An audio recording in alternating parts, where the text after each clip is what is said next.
Olá, como é que você está? Tudo bem? Estamos lendo o Evangelho de João, capítulo 11, hoje, né? Lendo o Novo Testamento em ordem cronológica. Se você gosta do conteúdo, dê o seu gosto, partilhe com outras pessoas. E vamos agora descobrir o que aconteceu com Lázaro, né? Nós vemos que mandaram avisar a Jesus que ele estava enfermo e ele falou, essa enfermidade não é para a morte.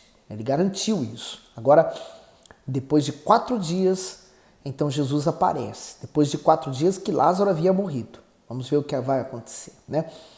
Antes de tudo, o nosso Deus precisa estar à frente. Meu Pai, eu apresento e entrego essa meditação nas Tuas mãos. Conduza os nossos pensamentos, ideias, sentimentos para que possamos ouvir a Tua voz e falar conosco por meio desse Evangelho sobre a vida de Lázaro. Que da mesma forma nossa vida possa ressurgir para Ti. Aliás, o Senhor mesmo prometeu nos ressuscitar no último dia. Que assim seja. Amém. Evangelho de João, capítulo 11, 17, o versículo. Chegando, pois Jesus achou que já havia 4 dias que estava na sepultura. Ora, Betânia distava de Jerusalém quase 15 estádios. E muitos dos judeus tinham ido consolar Marta e a Maria acerca de seu irmão. Então ele era muito conhecido, né? Lázaro. E já havia morrido 4 dias. Então a morte, houve o sepultamento e Jesus não apareceu, mas elas tinham chamado Jesus, né? E eu falava no último vídeo, quantas vezes a gente ora e parece que não fomos respondidos. Mas aprenda a confiar em Deus, né? A confiança em Deus não vem nos momentos bons, vem nos conflituosos, nos momentos mais difíceis. No 20, ouvindo, pois, Marta, que Jesus vinha, saiu-lhe ao encontro. Maria, porém, ficou assentada em casa. Disse, pois, Marta a Jesus, Senhor, se tu estivesses aqui, meu irmão não teria morrido. Mas também, agora sei que tudo quanto pedirdes a Deus, Deus te concederá. Então, Marta vai ao encontro do Senhor Jesus, né? Mas ela fala, se tu estivesses aqui, meu irmão não teria morrido, né? Quer dizer, ela já não via mais esperança no caso de Lázaro ressuscitar. E ela falou, e agora sei que tudo quanto pedirdes ao Pai, Ele o concederá, né? Assim também Jesus ensinou que tudo que nós pedirmos ao Pai em nome do Filho, Ele nos concede. No 23, disse-lhe Jesus, teu irmão há de ressuscitar. E aí eu começo a refletir também. Por exemplo, essa morte e a ressurreição de Lázaro também representa o que ele fará conosco quando nós morrermos. Receberemos um novo corpo. No 24, disse-lhe Marta, eu sei que há de ressuscitar na ressurreição do último dia. Disse-lhe Jesus, eu sou a ressurreição e a vida. Quem crê em mim, ainda que esteja morto, viverá. O comentário do 25 diz a ressurreição e a vida. Ao afirmar que era a ressurreição, o Senhor Jesus declarou que era a própria vitória sobre a morte e a solução para todos os casos insolúveis. Além disso, ele é a vida, a fonte da força e da disposição física e espiritual que o ser humano necessita. Isso significa que, quando cremos nele, saímos da morte para a vida, a qual será sustentada eternamente por ele. Essa é uma das afirmações que eu mais gosto, né? Eu sou a ressurreição e a vida. E quem crê em mim, ainda que esteja morto, viverá. Quer dizer, ele deu condições para qualquer pessoa, em qualquer nível da sociedade, que crer nele, então, ainda que esteja morto, viverá. Então, primeiro, o pecado, ele gera a morte.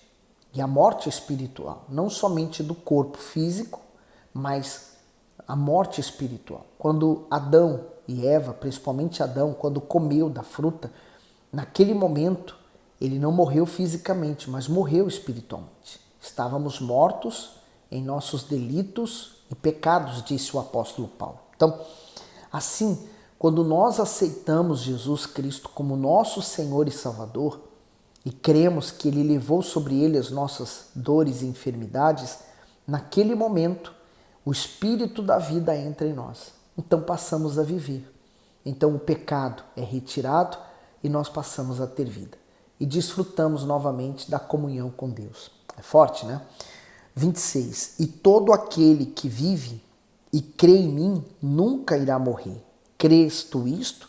Comentário, nunca irá morrer. Não viveremos para sempre neste mundo. Ao contrário, temos tempo limitado aqui. Prova disso foi o que ocorreu com Lázaro, que, embora tenha ressuscitado e vivido muitos anos após isso, morreu novamente. Contudo, para os que creem no Senhor Jesus, a morte não é o fim, e sim o início de uma vida eterna e abundante no céu.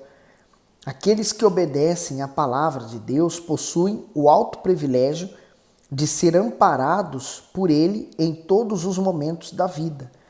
E quando seus dias findarem neste mundo, continuarão eternamente em sua presença. Ele fez essa afirmação outras vezes. Ele falou assim: aquele que vive e crê em mim, quer dizer, uma vez que ele aceitou Jesus em vida, então ele crê em Jesus, ele nunca irá morrer. Ainda que o corpo morra, né? vai morrer uma hora. Se Jesus não voltar em nossos dias, nós vamos morrer. Mas é nessa hora que nós passamos da morte para a vida eterna, né? E ele pergunta: crês tu isto? Você pode crer nisto também? Porque se você crê hoje mesmo, o próprio Filho de Deus, através do seu Espírito, passa a habitar em você. 27. Disse-lhe ela: sim, Senhor, creio que tu és o Cristo, o Filho de Deus, que havia de vir ao mundo. Então, ela confessou crer em Jesus.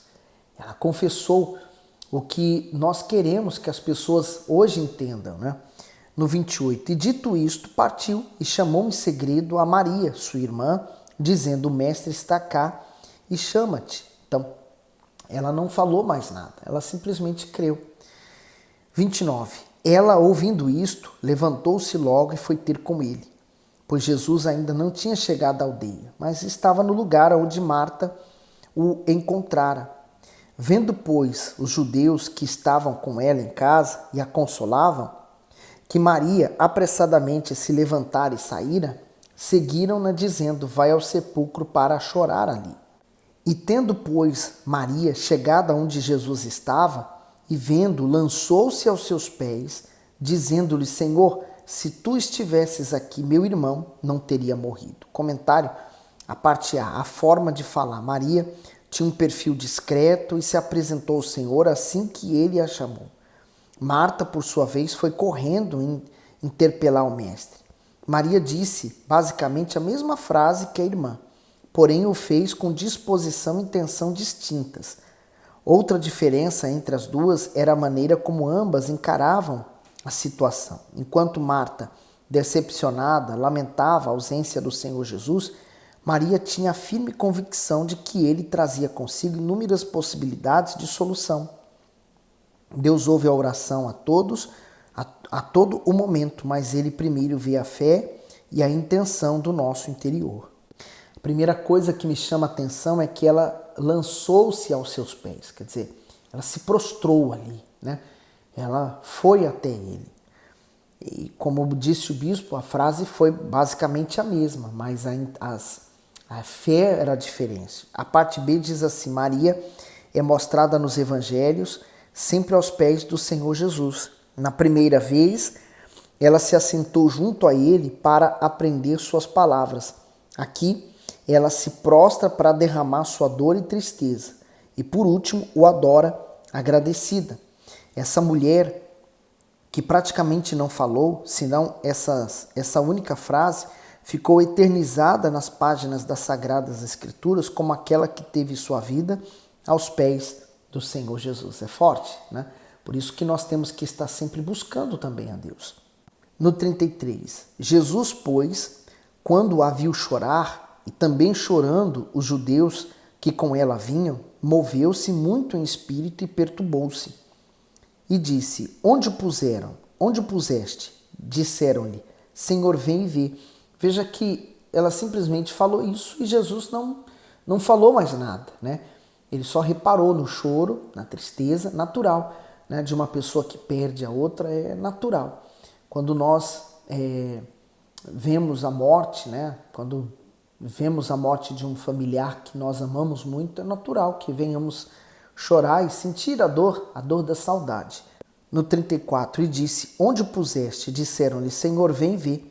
Jesus chorou.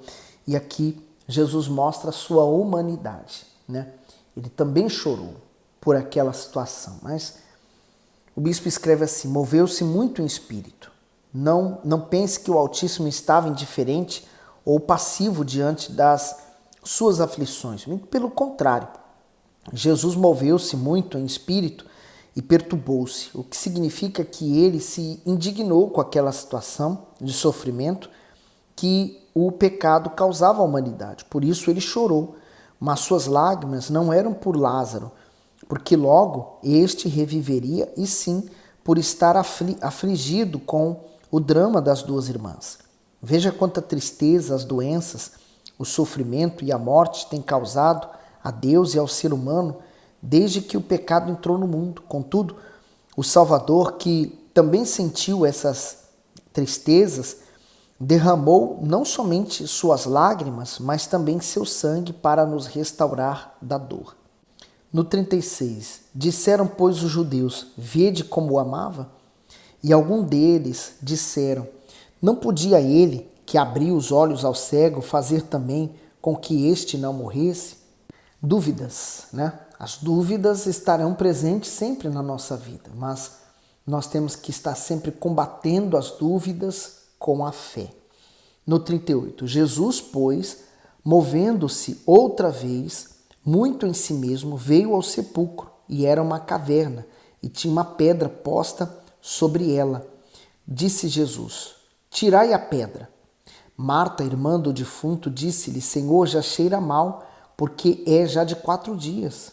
O comentário do 39 diz, tirai a pedra. Naquela época era comum alguém ser sepultado em cavernas ou em túmulos cavados nas rochas. Assim era costume colocar uma pedra na entrada do sepulcro para impedir que animais entrassem e dilacerassem o corpo. Essa pedra não era tão pesada, portanto o Senhor Jesus sabia que alguns daqueles homens poderiam removê-la. Isso mostra que, mesmo sendo todo-poderoso, ele não dispensa parte do ser humano. Com isso, aprendemos que, com respeito àquilo que compete a nós, devemos agir e, após crermos e obedecermos ao Altíssimo, podemos aguardar confiantemente, pois o restante será com ele.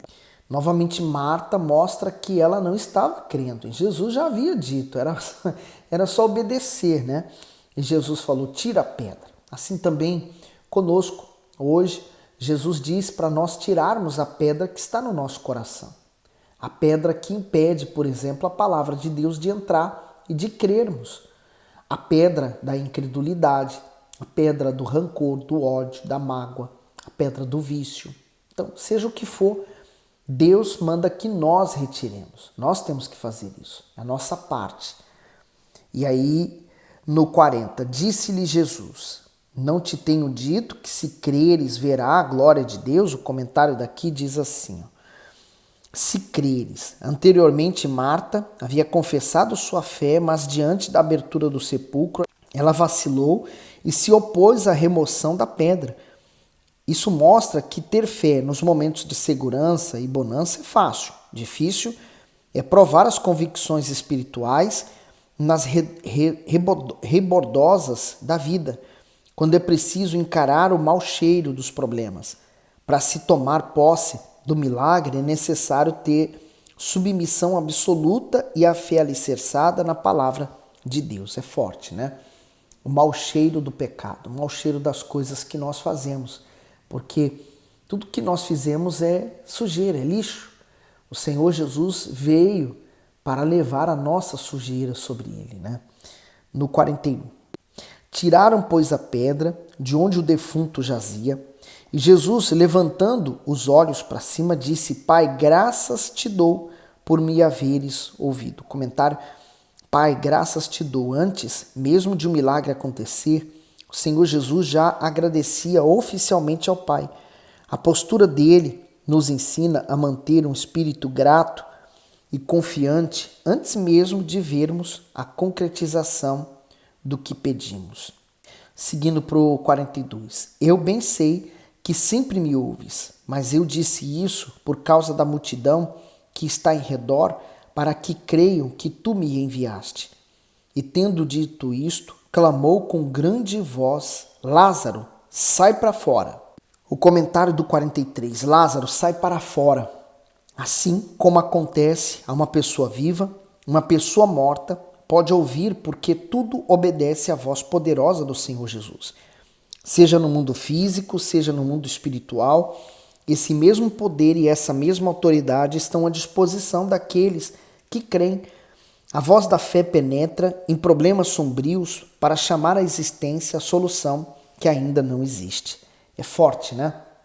Quer dizer, aquelas palavras de convicção, Lázaro sai para fora, entrou em Lázaro restaurando a saúde dele, né? Se cheirava mal é porque o corpo estava em decomposição. Então, naquele momento, a fé, a palavra de Deus operou o milagre. No 44, e o que fora defunto saiu, tendo as mãos e os pés ligados com faixas, e o seu rosto envolto num lenço. Disse-lhe Jesus: desligai-o e deixai-o ir. O comentário diz: desligai-o. Lázaro veio da morte para a vida e conseguiu caminhar para fora do túmulo, envolto em faixas. Mas como tinha pés e mãos atados de acordo com o costume judaico, precisava se livrar daquela mortalha. Isso significa que quem está vivo não pode andar como um defunto. Conhecer as verdades do Evangelho e praticá-las faz o ser humano nascer para uma nova vida. Mas, para começar a caminhar e construir essa vida de forma abundante, é preciso se livrar das amarras do velho homem. E aí você consegue perceber nitidamente que é um processo, né? O ser humano chega na igreja, mas o processo que ele vai enfrentar, né? Por exemplo, eu já vi casos, testemunhos de pessoas que, ao contarem os seus testemunhos, elas tiveram que, por exemplo, confessar os seus erros à sua esposa ou ao seu marido, dizer que traiu ou estava traindo, dizer na empresa que estava roubando, né? Pagar pelas consequências dos seus erros, mas assumir o seu erro e se consertar, e se livrar daquele peso. Quer dizer, são as faixas, quer dizer, o processo que nós enfrentamos. Por exemplo, quantas pessoas tinham amigos, mas porque agora ele já não se sente bem em festas, ou na roda de amigos, bebendo, ou usando droga, ou fumando, enfim, ele então diz não aos amigos. E os amigos falam: se você não vir mais conosco, seja considerado, não é mais considerado nosso amigo. E ele fala: tá bom, sentindo a dor porque gostava, mas ele prefere manter-se na fé. Quantos familiares dizem assim: olha, se você for para essa igreja, então você não pode mais morar aqui, você é expulso. Quantas pessoas tiveram suas roupas lançadas no passeio, na calçada, porque assumiram a fé em Jesus e tiveram que morar em outro lugar. Então, é o processo. No 45, muitos, pois, dentre os judeus que tinham vindo a Maria e que tinham visto o que Jesus fizera, creram nele. Mas alguns deles foram ter com os fariseus e disseram-lhes o que Jesus tinha feito. Comentário: muitos creem, outros não.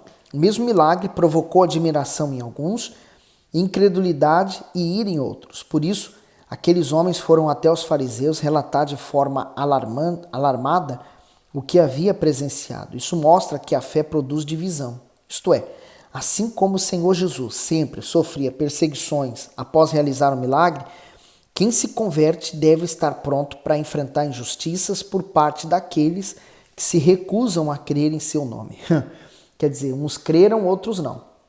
E aqueles que não creram eram fofoqueiros ainda. Porque foram falar com os fariseus.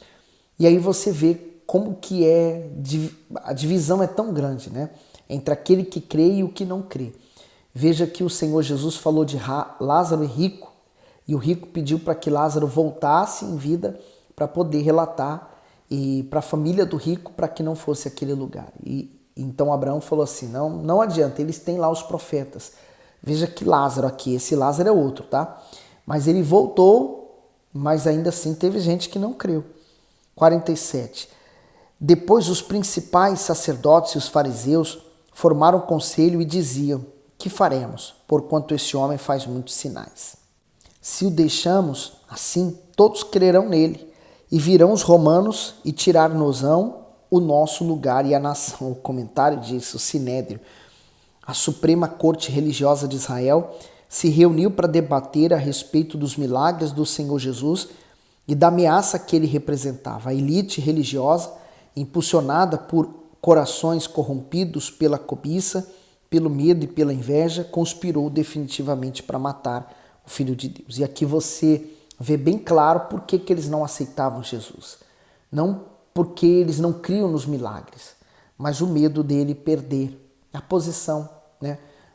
Perder a vida regalada que eles tinham. 49. Caifás, um deles que era sumo sacerdote naquele ano, lhes disse: vá, vós nada sabeis, nem considerais que nos convém que um homem morra pelo povo e que não pereça toda a nação. Aqui ele foi revelado. Realmente o Senhor Jesus teria que morrer por toda a nação, né? Eles estavam planejando matar Jesus e mal sabiam eles que também fazia parte do plano de Deus isso. 51. Ora, ele não disse isso de si mesmo, mas sendo sumo sacerdote naquele ano, profetizou que Jesus devia morrer pela nação. E não somente pela nação, mas também para reunir em um corpo os filhos de Deus que andavam dispersos. Mesmo sendo muitos, somos um só corpo, porque formamos o corpo de Cristo, né? A igreja do Senhor Jesus. E Jesus amou a sua igreja. Por isso, ame a igreja que você frequente. Não existe igreja perfeita, mas Deus está ali. No 53, desde aquele dia, pois, consultavam-se para o matarem. Jesus, pois, já não andava manifestadamente entre os judeus, mas retirou-se dali para a terra junto do deserto, para uma cidade chamada Efraim, e ali ficou com seus discípulos. E estava próxima a Páscoa dos judeus, e muitos daquela região subiram a Jerusalém antes da Páscoa para se purificarem. Buscavam, pois, a Jesus e diziam uns aos outros, estando no templo: que vos parece? Não virá a festa? Ora, os principais sacerdotes e os fariseus tinham dado ordem para que, se alguém soubesse onde ele estava, o denunciasse para o prenderem. Esses homens eram terrivelmente movidos pela inveja, né? Pelo ódio, pela mágoa. Eles não queriam perder a posição deles e por isso perseguiram tão fortemente ao Senhor Jesus, né? Mas, infelizmente, eles mais tarde vão pagar um preço. Às vezes a pessoa lê isso e elas criam ódio contra os judeus porque fala, foram eles que mataram Jesus. Para isso se chama antissemitismo, né? As pessoas que são anti os judeus. Mas não foram os judeus que mataram Jesus, nem foram os romanos. Então quem foi? Foi cada um de nós. Por meio dos nossos pecados. Nós matamos Jesus, nós o crucificamos e ele morreu para nos dar a vida, para nos dar a salvação. Então, não despreze o chamado que Jesus tem feito. Mantenha-se firme até o fim. E eu convido você a continuar lendo a Bíblia até o fim. Deus abençoe.